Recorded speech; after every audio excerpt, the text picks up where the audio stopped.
Hello friends, welcome back to my channel. இன்னைக்கு நம்ம சேனல்ல பார்க்க போறது செட்டிநாடு பூண்டு ரசம் ரெசிபி தான். இது பண்றதுக்கு நம்ம ஸ்ட்ரைட்டா மிக்ஸி ஜார்ல 1 டேபிள்ஸ்பூன் அளவுக்கு முழு மிளகு சேர்த்துக்கலாம்.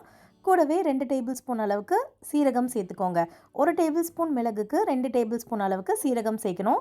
அடுத்து கூடவே 1 கொத்து அளவுக்கு கருவேப்பிலை சேர்த்துக்கோங்க. கொஞ்சமா மல்லி இலையும் இதல சேர்த்துக்கலாம். சேர்த்துட்டு இத கொஞ்சம் கொரகொரப்பா அரைச்சு எடுத்துக்கலாம்.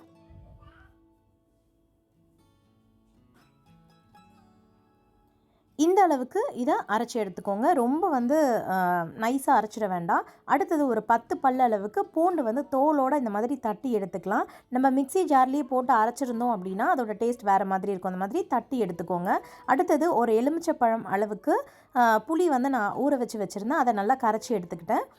அதே மாதிரி 2 தக்காளி இந்த மாதிரி நல்லா பழுத்த தக்காளியா கரைச்சி எடுத்துக்கோங்க. இப்போ இந்த கரைச்சி எடுத்து வச்சிருக்க தக்காளியில நம்ம கரைச்சி வச்சிருக்க புளி தண்ணியை சேர்த்துடலாம்.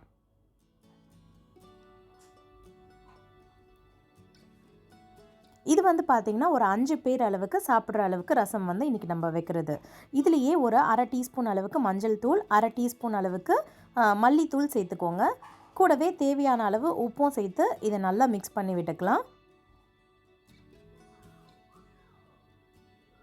இந்த மாதிரி இத நல்லா mix பண்ணி விட்டுக்கோங்க. இப்போ ரசம் தாளிக்க ஸ்டார்ட் பண்ணிடலாம். இதில் பார்த்தீங்கன்னா ஒரு கடாயில் 1 டீஸ்பூன் அளவுக்கு எண்ணெய் சேர்த்துருக்கேன். இந்த எண்ணெயில் கொஞ்சமாக கடுகு, கொஞ்சமாக வெந்தயம், ஒரே ஒரு காஞ்ச மிளகாய், கொஞ்சம் தாராளமாக பெருங்காயத்தூள் சேர்த்துக்கோங்க. கூடவே கொஞ்சமாக கருவேப்பிலையும் சேர்த்துட்டு நம்ம தட்டி வச்சுருக்க அந்த பூண்டு இருக்கு இல்லையா, அதையும் சேர்த்து இதை கொஞ்சம் பொரிய விடுங்க. பூண்டு கொஞ்சம் பொரிஞ்ச ஸ்மெல் வர அந்த டைமில் நம்ம அரைச்சி வச்சுருக்க மிளகு, சீரகம், கருவேப்பிலை, மல்லி இலை எல்லாத்தையும் இதில் சேர்த்துக்கலாம். லோ ஃப்ளேமில் வச்சுட்டு கரியாத அளவுக்கு லைட்டாக ஸ்மெல் வர மாதிரி இதை பொரிச்சு எடுத்துக்கோங்க. இது நல்லா பொரிஞ்ச பிறகு நம்ம கரைச்சி வச்சுருக்க அந்த புளி தண்ணியும் தக்காளியும் இதில் சேர்த்துக்கலாம். அப்படியே நான் மிக்ஸி ஜாரில் பார்த்தீங்கன்னா ஒரு 1/4 கப் அளவுக்கு தண்ணி சேர்த்து இதில் சேர்த்துருக்கேன். சேர்த்துட்டு இதை லோ ஃப்ளேமில் வச்சு நல்லா கொதிக்க விடுங்க. ரொம்ப கொதிக்கக்கூடாது. இந்த அளவுக்கு கொதித்த பிறகு கொஞ்சமாக மல்லி இலை சேர்த்து இதை மிக்ஸ் பண்ணிவிட்டு ஸ்டவ் ஆஃப் பண்ணிவிடுங்க.